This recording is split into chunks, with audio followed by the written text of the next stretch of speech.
This is Erik Wiegardt, and you're listening to the College of Stoic Philosophers podcast.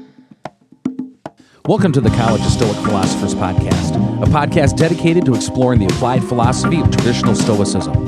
The College of Stoic Philosophers is an online school founded in 2008. We at the college endeavor to educate all who would be Stoics and Stoic philosophers who aspire to the good life within the world community. Podcast episodes will include discussions of Stoic history, application, interviews, and much more, all while having some fun, fate permitting. I'm your host, Mark Sterry. Thank you for tuning in and welcome to the College of Stoic Philosophers podcast. Mr. Erik Wiegardt, welcome to the College of Stoic Philosophers podcast. How's it going today there, Erik? It's great to see you again, my friend. Good. It's good to see you again, too, Mark. It's been, not even a year. Didn't we get together last spring? We got together in May, at the end of May. I finally got to meet you in person, and it was an absolute honor. Right. And I'd also like to welcome my co-host this week, Kathy Bucher. Hi, Mark, and of course, my beloved Erik. Hello. I'm so happy to be hanging out with the two men I like and admire the most. Oh, well, wonderful. Thank you, Catherine. And it is our honor to have you on here today, Erik. And thank you, Kathy, for helping me with this interview. Erik is the founder of the College of Stoic Philosophers. Well, first of all, where are you zooming in from today? I'm here in San Diego. It's the San Diego region. I actually live in a smaller outlier town called La Mesa, but it's essentially San Diego. And where are you from originally? That's a hard question to answer because I've lived in a number of places. Washington, Oregon, California, and Hawaii, and Japan are places that I've lived. But I consider myself a Pacific Rim person because this is really the Pacific Ocean is my home. Erik, so how did you stumble across Stoicism? That's exactly what happened. I stumbled across it in a sense. I was 19 years old. I was a private in the Army, and I found a book, Epictetus, and there's the Discourses of Epictetus. I had no idea who that was. I was raised a Christian fundamentalist, but I was having a bit of a crisis in my religion at that time. And when I read the Discourses of Epictetus, all of a sudden, everything made sense. And by the time I finished the book, for the first time that I finished reading it, I decided I was a Stoic. Well, that was when I was 19. And that was literally 60 years ago. And there were no places that there's no such thing as a computer for common people. And there was no place you could go to sign up. And I'd never met anybody that was a Stoic. I really knew almost nothing about it. So I just kind of waited for 30 years until the computer came into existence. And then when I was able to buy a computer and figure out, well, I didn't figure it out. I paid for somebody to make a website. I created a website I called the Stoic Registry, which still exists. That was in 1996. And I didn't know if there were any Stoics out there. I was basically looking for Stoics. I wrote a book, The Path of the Sage, which I spent a lot of time working on while I was setting up the website and getting that all organized. And I decided I would just send. This was the first edition of The Path of the Sage. I published it myself, and I made the offer on my website. If anybody wants this book, I'll mail it to you. I'll even pay the postage. So I sent the book out. I only had about 120 copies. I mailed it all over the world and paid the postage. And I found out there were a handful of Stoics, but not a lot more. I found out, in fact, it took between 8 and 10 years for me to realize there were I only had about 100 people on the Stoic registry. It was very small. And so I didn't give up. It just so happened that shortly after that realization, somehow the internet caught up with the Stoics who were in the world. And so the 100 Stoics we had 10 years after I started the Stoic registry immediately started expanding. And now we have on the Stoic Registry, which is the oldest community of Stoics. I honestly don't know, I think 3,000 or 4,000. I don't operate that anymore. That's taken care of by Todd Obenauer. He's the director and in charge of the Stoic Registry. But after talking to these people, and I think I spoke to everybody at that time who was a Stoic in the world, because there weren't that many, I just decided that most of us really did not have a good education in Stoicism.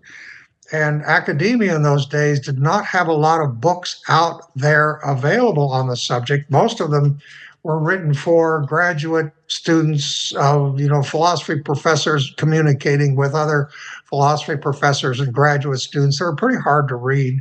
And so I decided we needed a school for those of us. And at the time I was communicating with Dr. Keith Campbell, in Australia. He was head of the philosophy department at the University of Sydney, and we became email correspondents. And he said that he had stumbled across a really good book on Stoicism. It was John Sellers' book on Stoicism, and I was inspired when I read that. I said, this could be the foundational text for a school. And so in April of 2008, as a matter of fact, it was on my birthdays, I was up at a beach place I go to in Southern California here. And I spent 2 or 3 days just kind of wandering around for my birthday on the beach, thinking about how to create a school. I didn't know how to create a school. I mean, how do you create a school? But I came up with the name, the College of Stoic Philosophers, which I thought was pretty grandiose at the time, and I didn't know if anybody was going to buy that. And all of the main essential elements of the thing. And I said, well, I'll just go on. I asked Keith Campbell, I asked him if he'd help me, and he said, nah, he didn't want to do that.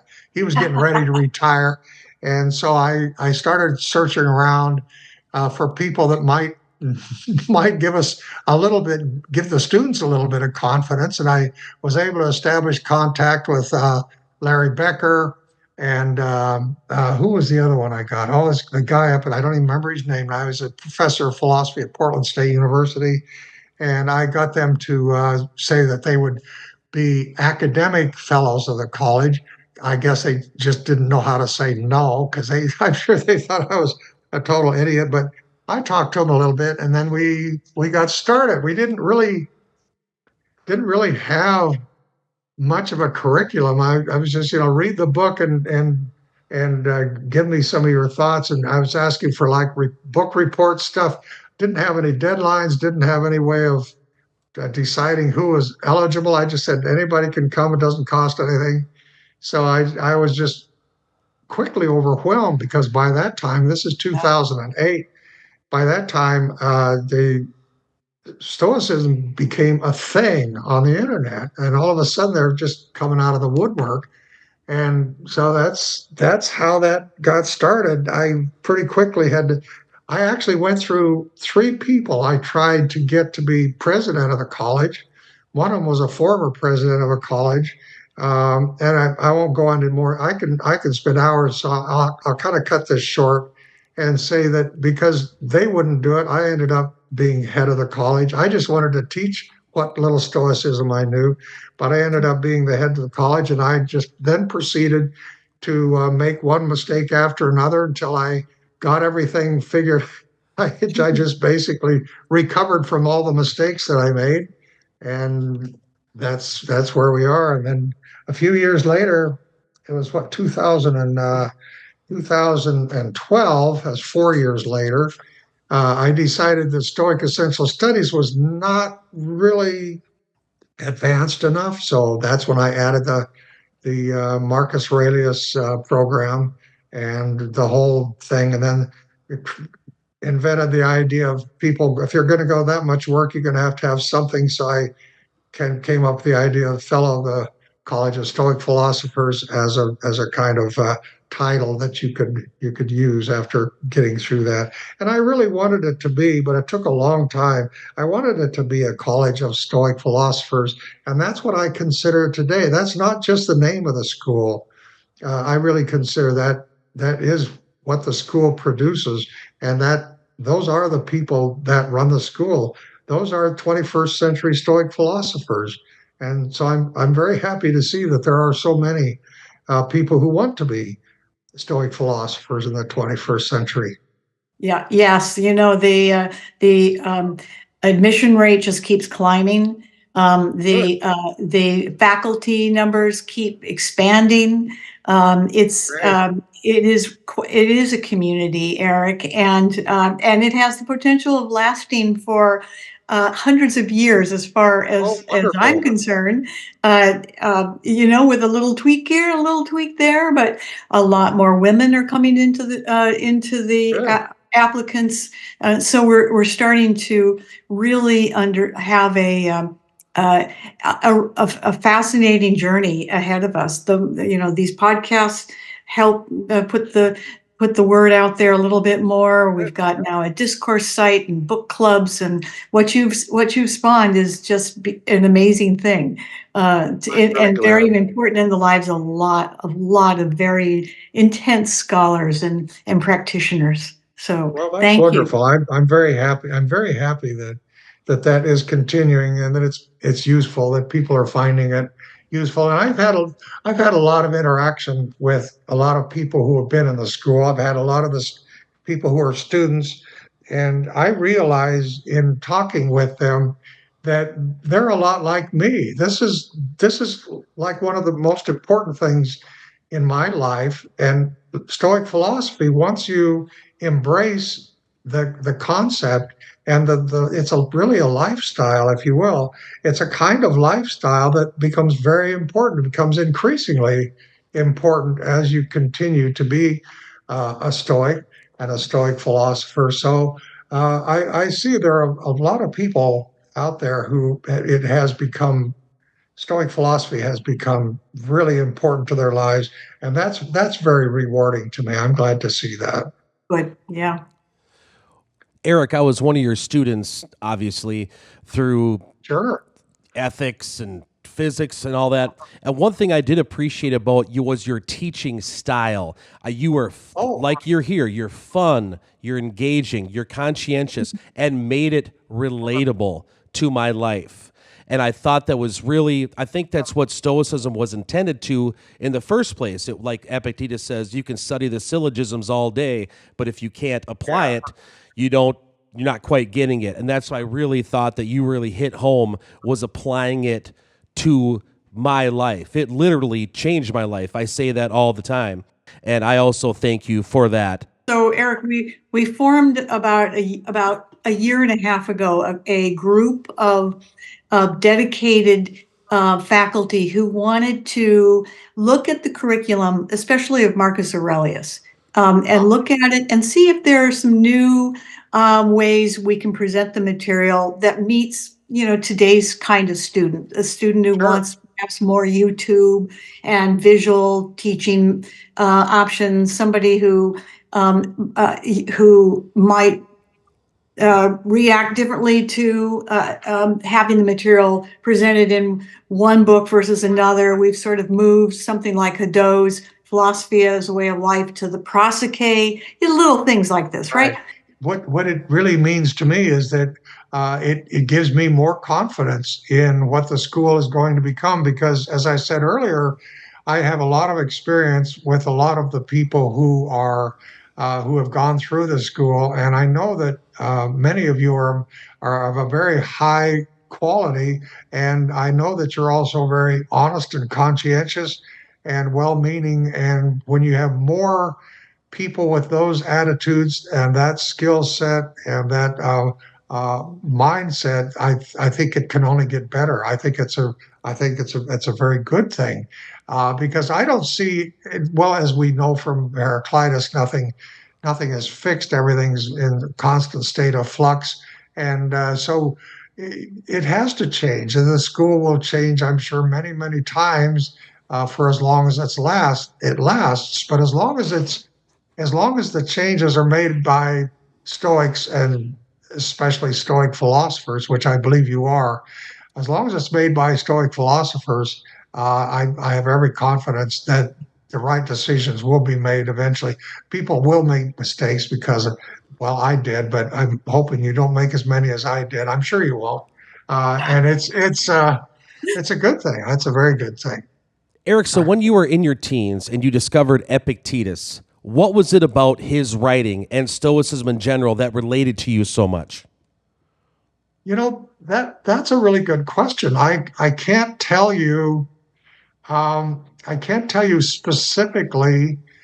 I could mention that it's kind of an attitude, and maybe a Stoic is partly born and partly made, but it's an attitude about taking care of your own feelings and how you react to situations that I felt was so important that that it was a time of, I would say, spiritual intellectual crisis in my life, not because I was in the army. I didn't have any problem with the army. It was fine.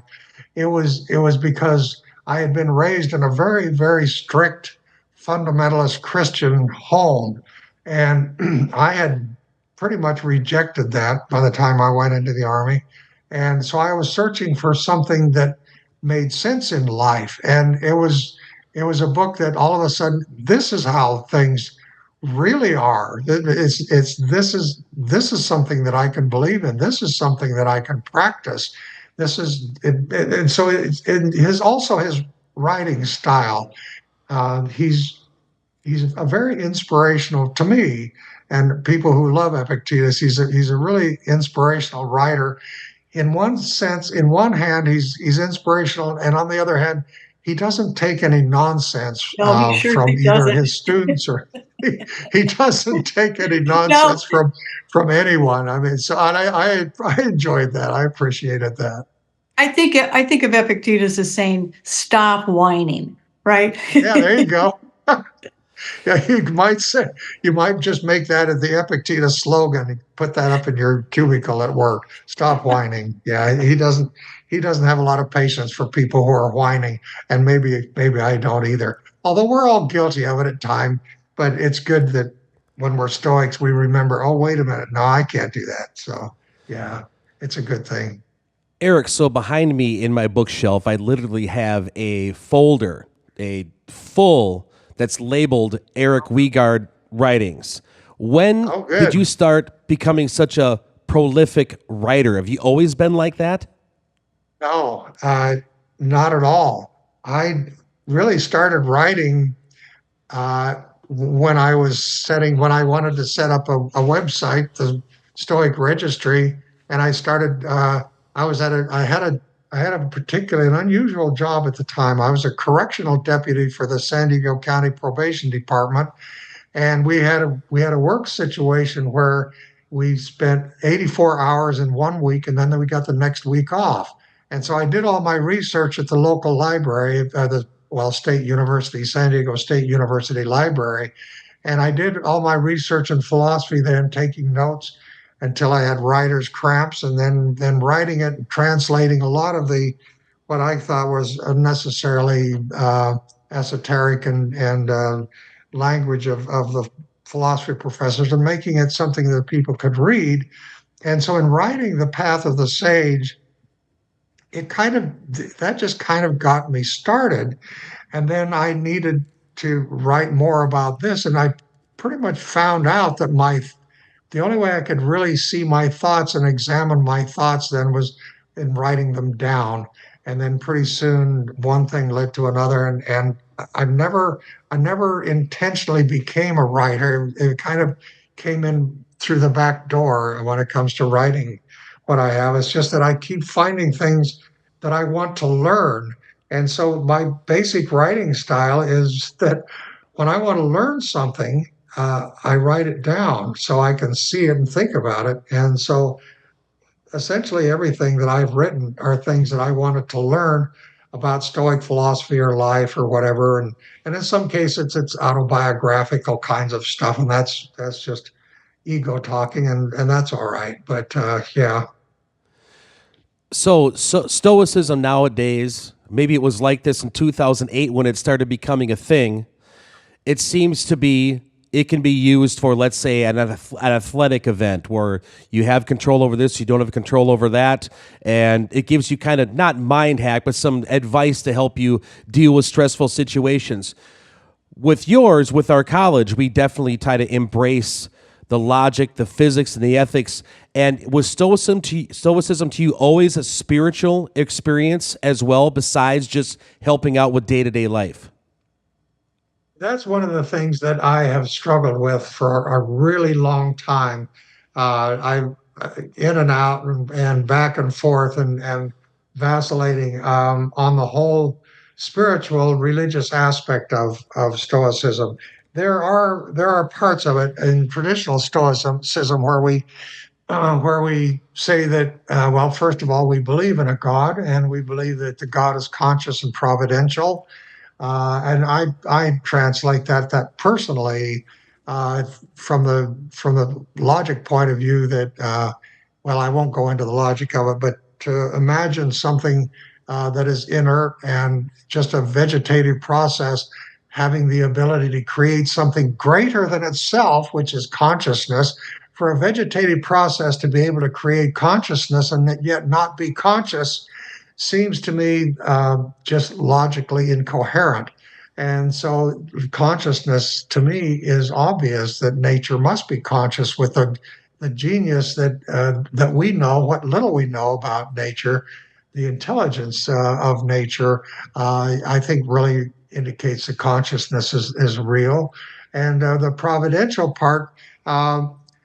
That's a little more difficult for some people, but for me, uh, I've always been able to answer the providence of God by pointing to beauty, truth, and love. And truth, it's the search for truth.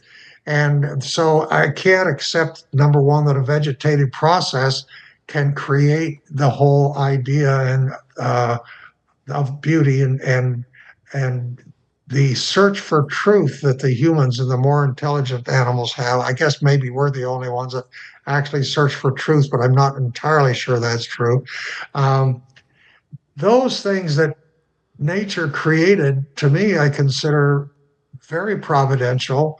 And because life, I think, would be simply impossible and unlivable without beauty, truth, the search for truth, and love. Love is more uniform. Beauty is too. We do know that animals are attracted to beauty within their species, and perhaps across, but mostly within the species. We have, with regard to love, almost every animal and plants, I think, respond to love and can and demonstrate love. And the studies done even with plants, which we've come a long way from 2,000 years ago, when they really didn't have as much respect for the plants and animals as we do, as their intelligence.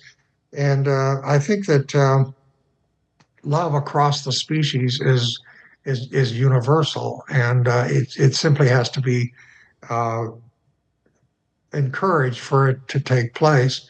So those three things, I've always relied on just my quick reactions to, well, is everything bad about this life? Is too much of Buddhism says that, but the Stoics say we've got beauty, truth, and love, and we've got all of these ways of dealing with the bad stuff, and that comes with our study of nature. So yeah, I don't even know what question am I answering here. I got off on a tangent. I'm sorry about that. I love the tangents, Erik.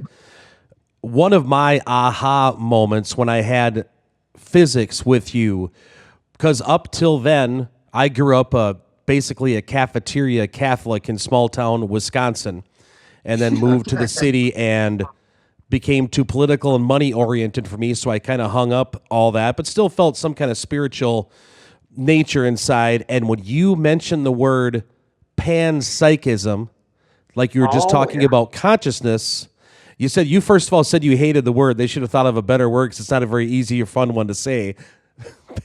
But panpsychism, where consciousness is a fundamental part of everything, and that's basically the Stoics were talking about pneuma. That was my aha moment, and it literally changed the trajectory of my I'm not an academic, but the way I view the world. It's important to me, and I did want to say that I do remember what the whole point of this was. My tangent was in dealing with the whole religious spiritual aspect of Stoicism. And I think maybe we can save a little bit of that. And I know Catherine had something. What did you want to say, Catherine? It's Well, probably I more was just important than what I was going to say. no, actually, it's building on this because I've read through your curriculum outline for your brand new venture, the College of Oh, Posidonius. Am I saying that right? Posidonius, Posidonius, yeah. And Posidonius, yeah. of course, you are interested in continuing the conversation about the metaphysical needs of man, and Right. that's kind of what I'm hearing you say right now. Is that need was still there, and to Yes. continue to be explored. Am I right? Yes, it is. I think that I found in the years of studying metaphysics in one form or another, what I found is that there's an enormous amount of material available. There are many, many people, eminently qualified people, scientists and people that are not scientists, but people who have had amazing experiences. And the information there for the spiritual aspect of life is so strong that you have to consciously, deliberately shut your mind to that possibility. Because if you actually study and search for these things, the amount of evidence is overwhelming. And so it's I don't like to stop my mind at some point and say, okay, I'm not going to consider anything more. I'm not going to look at the other point of view. I'm not going to keep expanding my understanding. But I just feel that we need to keep striving to learn, as Seneca said. This famous saying of Seneca pops up all over the place that there's a great deal more for us to learn, and I think that's an important aspect of Stoic philosophy, and that is that we continue to be open to new ideas. We have to examine and evaluate carefully, but and try to keep a rational mind, but don't close it. It's always good to be reasonable and rational. Just don't stop and close it and say, okay, the standard model of physics is the only answer to reality that I'm willing to accept. And if you can't prove it in a laboratory, it doesn't exist. And I don't accept that. And I know a lot of physicists, they don't accept it either. There are many eminent physicists who have gone way beyond the standard model, but it still stays there for some people because they're afraid to look foolish. They're afraid of their contemporaries saying that they've fallen down the rabbit hole, and that they're believing things that can't be proven. And so people are, they're afraid of being shamed by their colleagues, but the brave physicists continue to go on and experiment and find other aspects of life that is new and interesting. Yeah, as Mark, I'm gonna give a kudos to you, Eric. I don't know if you know that Mark has published and now has his first two students starting a Stoic cosmic consciousness course he has designed for the college. I did see that. I am aware of that, and yes, kudos indeed. I'm really glad to see people working in that direction because it's it's very important that we continue, as I said earlier, uh, continue to push the boundaries, the periphery of reasonable thought. And so, yeah, it's a good thing, Mark. Congratulations. Erik, do you mind talking a little bit before we wrap this up about your new Posidonius school project you're working on? Oh, thank you. Sure, you bet. It's hard. It's a hard school, and I worry about the students because I know they have to work pretty hard, but it's necessary. I mean, you can't have this go on for 4 or 5 years. So what makes it difficult really is we're trying to learn so much in a period of 2 years. It's a 2-year program, and that's 2 full years. It's not just academic years, it's two 12-month years. And well, I have the first year, we have a school of basically three schools. And there's a school of divinations, and as you know, the Stoics were interested in that sort of thing in many different forms. And so we're exploring the metaphysics of the inner world, if you will. And we're doing some. It's fairly uh, tame. There's not a lot of esoteric stuff. I personally don't. I'm not interested in things like tarot, but I am interested in I Ching, which I find brilliant, and it's an extraordinary form of divination and oracular information, and there are those kinds of things. We are also the first academic school year. The school starts in June 1st, and then people have to do some serious meditating, and then they continue that for a year. And then in September, the the School of Religions take over, and for 9 months we study the religions of the world, the main major religions of the world. They're sometimes called the great religions, but it's only great in the sense that they have a lot of followers. Some of them are, in my opinion, greater than others. But we will be studying, we start with Hinduism and Confucianism, which most people are surprised to find as a religion, Buddhism, Taoism, Judaism, and then we go in the winter term, we go into Christianity, Islam, and atheism.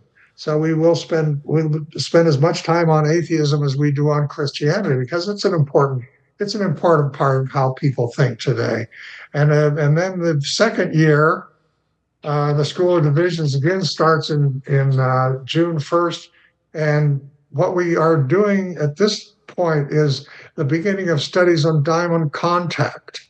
And the daimon, as those who have studied this, has several different there are several different schools of thought. There's no actual doctrine or known certainty in the school of Stoicism in ancient times. So you have a range all the way from the daimon is inside. It's that part of us that is connected to the logos, the rational part. That's the daimon, and that's the end of it. And then you go to Posidonius, and that's why the school is named after Posidonius. Now, as you know, Posidonius was a little later version of Aristotle. He was a polymath. He Right. was a Yeah. genius in a number of subjects, including science, and his interests ranged from geography, geology, sciences of various kinds, astronomy, and he was very well traveled. He was also a religious mystic. And he says that the diamonds are external to us. And there's a very, very prominent school of thought that says the daimon, and it starts with Socrates. Socrates is the first one where I have extensive Yeah. information about contact with one's daimon. And uh, we have an external daimon that's attached to each one of us in the same sense as a soul guide.